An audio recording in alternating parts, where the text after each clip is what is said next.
this deal that you're here for Yeah, the Linwood Shopping Center. Yeah, and tell our audience a little bit about that. Yeah. That's a 1% art situation, and they were, they're in the process of rebuilding the center Right there, and who have you working with over there? well, I was working with Don Maxwell, and Sonny Ruffin was the real brains behind getting me in town, and Told you I know nothing about you guys. The guy on the wall.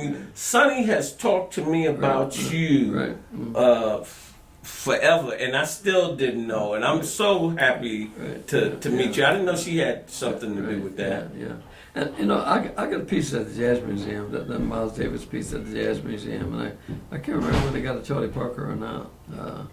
But this piece that you're debuting, what is that about? Okay.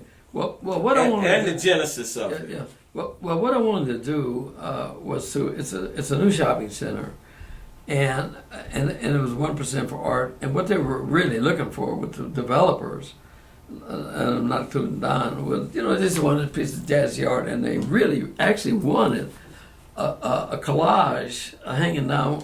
There's a big window of that. The shop where I know. Yeah. And they have a big wall window, and they wanted some things hanging down, and I came up with a design for that thing, and on the bottom of it I had these African symbols from all the African tribes hanging down from the ceiling, and that's how it started.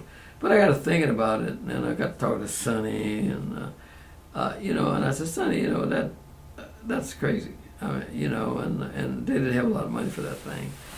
I said, that's crazy. I said, what that thing needs, if we really look at the history of it, and they began to talk to me about history and how the slaves came down, almost down Linwood Boulevard, coming from the south, trying to get to Kansas, and started telling me all these stories about, and I'm going, really? Mm. And so what I decided to do, I said, you know what, why don't I just talk about the history of Kansas City? And man, I got digging into the history of Kansas City. Turns out the blacks came here in the late 1600s, man. Right. And the French brought them here from Haiti. And man, I started digging into this stuff, and then all these black guys, and I'm forgetting their names now. I have them on the plaques and stuff. And so I said, I need to tell this story, step by step. So I started in the 1600s when the slaves first came here.